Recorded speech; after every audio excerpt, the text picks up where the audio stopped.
गुहार लगानी है सर, क्योंकि हम जिस स्थिति से ये देश गुजरा है 2 साल कोविड के पीरियड में, उसके बाद ये अपेक्षित नहीं था देश को इतना स्टेबल रखना। फाइनेंशियली, इकोनॉमिकली अगर हमने देखा तो आज हम 10वें नंबर से 5वें नंबर पे आए हैं। अगर बाकी कंट्रियों को हम देखते हैं तो आज पाकिस्तान की स्थिति क्या है कि 1 किलो आटा 200 रुपये में मिल रहा है। यूरोप की स्थिति, अमेरिका की स्थिति अगर हम देखेंगे, मुझे लगता है ये हाउस में जो अच्छी चीज़ें हैं उसका उल्लेख करना बहुत ज़रूरी है। जितना भी नेगेटिव बोलना है, सिर्फ नेगेटिव पे नेगेटिव, फार्मर्स को किस तरीके से मदद कर रही है ये सरकार।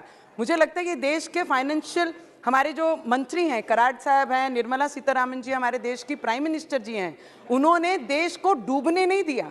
इस स्थिति के बाद, कोविड के बाद उसे उतना मेंटेन रखा और उसे उतना बजट दिया कि आगे देश बढ़ने के लिए जो लाइन चाहिए उसके लिए काम किया, ना कि आज ये सर रूडी साहब, ये नहीं स्थिति आई है कि जो दूसरे देशों में कि 200 रुपये किलो आटा मिलने की स्थिति हमारे देश की आज नहीं है। वो उसका पूरा क्रेडिट हमारे देश के प्रधानमंत्री जी को जाता है, उसके बारे में बात करनी चाहिए। मैंने हमारे बहुत सीनियर अंकल हैं कोलकाता से, वो बोल रहे हैं आवास योजना की बात उन्होंने यहाँ पर रखी कि आवास योजना 22 तक ये कंप्लीट होना चाहिए था, देश के हर महिला को उनका घर मिलना चाहिए था, उसके लिए प्रधानमंत्री जी ने वादा किया था।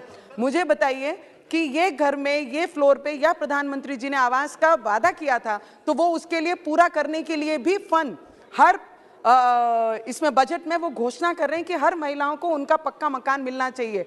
कई त्रुटियां होती हैं कई राज्यों में, राज्यों के प्रॉब्लम के वजह से वो फंड नहीं देते करके वो जो प्रोजेक्ट्स हैं, जो आवाज़ है वो पूरा नहीं हो सका। प्रधानमंत्री जी ने जो वादा किया, मुझे हमने जितना समझता हमारी उम्र के हिसाब से, हम पहली बार ये पार्लियामेंट में आए पर हमारी अपेक्षा प्राइम मिनिस्टर से बहुत ज़्यादा है। स्मॉल स्केल इंडस्ट्री एमएसएमईज को 2 लाख करोड़ देकर उन्हें मजबूत करने का काम किया है। 2 lakh crore is not a small amount sir. Covid के बाद इतनी अपेक्षा नहीं थी कि स्मॉल स्केल इंडस्ट्रीज को, एमएसएमई को इतना मजबूत करने के लिए इतना बड़ा फंड देके उन्हें जो टैक्स में रिलैक्सेशन दिया है। कुछ त्रुटियां, कुछ प्रॉब्लम्स हैं कि आने वाले समय में वो प्रॉब्लम्स हमें एमएसएमई वालों के लिए सॉल्व करना चाहिए। और अमृत भारत स्टेशन योजना के अंतर्गत सर 25 और 27 तक हमारे महाराष्ट्र में काफ़ी रेलवे स्टेशन लिए हैं कि मॉडर्न रेलवे स्टेशन उसे बनाना है। उसमें बंडेरा स्टेशन है जो 25 तक पूरा होगा, 27 तक हमारा अमरावती स्टेशन है और भुसावल डिवीजन के जिसे हम रिप्रेजेंट करते हैं बहुत सारे स्टेशन, उसका भी नया काम होगा। सर कौन कहता है महाराष्ट्र को पैसे फंड नहीं दिए गए? हम महाराष्ट्र से एक डिस्ट्रिक्ट को रिप्रेजेंट करते हैं। 2022 और 23 में 11,000 करोड़ रुपीस महाराष्ट्र को दिए गए थे, रेलवे बजट में आवंटित किए गए थे। और 23 और 24 में 13,500 करोड़ रुपीस दिया है। तो कौन कहता है बजट में हम नीचे गए? बजट में हमने बढ़ोतरी की है, हमने बढ़ाकर हमारे राज्य को बजट दिया। इरिगेशन में सर महाराष्ट्र को 800 करोड़ दिया गया है, रूरल कनेक्टिविटी को 400 करोड़ रुपए दिए गए हैं और क्लाइमेट प्रोजेक्ट्स के लिए महाराष्ट्र में 585 crore rupees, ministry of urban project के लिए 786 करोड़ सर, स्टेट को हेल्प करने के लिए 1,30,000 करोड़ का एक बैलेंस अमाउंट बनाया। जितनी स्टेट मांगेगी उसके अकॉर्डिंगली राज्य सरकार को केंद्र सरकार देगी। उसके लिए मैं केंद्र सरकार का दिल से बहुत बहुत धन्यवाद करती हूं सर। कौन कहता नहीं मदद कर रहे हैं? कौन कहता है कि बजट में नहीं है? सर हमारे बन्नेरा में वैगन कारखाना है जिसका प्रोजेक्ट ऑलमोस्ट 90% कंप्लीट हो गया है। उसके लिए 23-24 के बजट में 40 करोड़ से भी ज़्यादा हमारे वैगन कारखाने को मिला है। तो मैं आपसे विनती करूंगी कि उसका भी जल्द से जल्द लोकार्पण करके वहां पर रोजगार की एक लाइन शुरुआत की जाए, उसके लिए मैं आपसे विनती करूंगी। और सर जल जीवन मिशन के अंतर्गत हमारे मिनिस्टर सर यहाँ बैठे थे।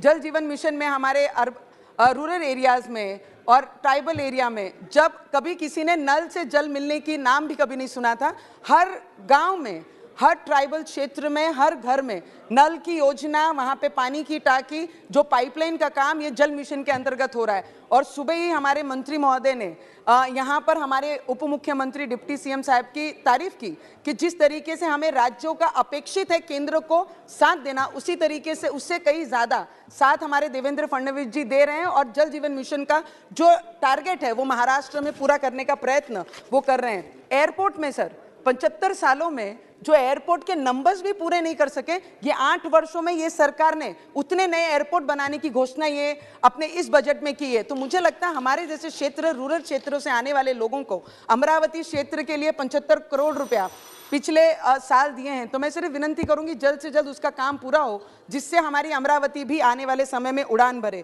Health department, medical, government medical college हो, एम्स हो, नर्सिंग कॉलेजेस हो, यही सब होता है जब आप देश के अर्थव्यवस्था, जब बजट के बारे में चर्चा करते हैं तो सामान्य लोगों को आपसे यही अपेक्षा है। सर, एक ही 1.5 मिनिट दीजिए सर।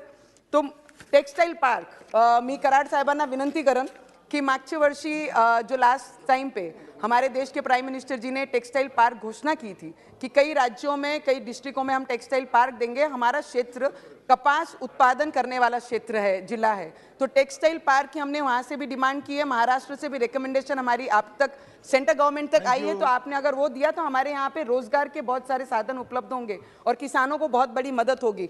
सर, आदिवासी क्षेत्र के लिए एकलव्य स्कूल देकर 38,000 नई भर्तियां जो टीचर्स की करेंगे, मुझे लगता है आदिवासी क्षेत्र में इसकी सबसे ज्यादा जरूरत है। और आने वाले समय में अगर ये टीचर्स और इतनी भर्ती अगर वहां पे करेंगे रूरल एरिया में, तो हमारे आदिवासी भाई बहन, बच्चे जो उनके हैं, वो आगे बढ़ने का उनको मौका मिलेगा। सर, बिहार से मेरे भाई ने एक बहुत अच्छा, बहुत सर, एक लास्ट मिनट, सुबह से यहीं बैठे हैं सर, अकेले हैं तो एक मिनट करके मांग के आगे जा रहे हैं। तो बिहार से मेरे भाई का, मैं बहुत सीनियर है, उन्होंने बोलते बोलते पूरे हाउस में जो जोरों शोरों से बोला कि क्या किया दलितों के साथ, क्या किया पिछड़ों के साथ। मुझे लगता है घर जिनको आवश्यकता है वो दलित और पिछड़े और गरीब लोगों के लिए घर है। अगर हेल्थ व्यवस्था कोई कर रहा है तो देश के प्राइम मिनिस्टर जी उनके लिए कर रहे हैं। अगर गवर्नमेंट मेडिकल कॉलेज बना रहे हैं तो इस गरीब लोगों के लिए बना रहे हैं। अगर मनरेगा के अंतर्गत कोई काम करता है तो वो गरीब करता है। सर, लास्ट 1 मिनट सर, एक last minute, 1 minute sir, sir last 1 minute, I just take 1 minute sir. Last वाक्य, अंतिम वाक्य बोलिए, बस बैठिए फिर।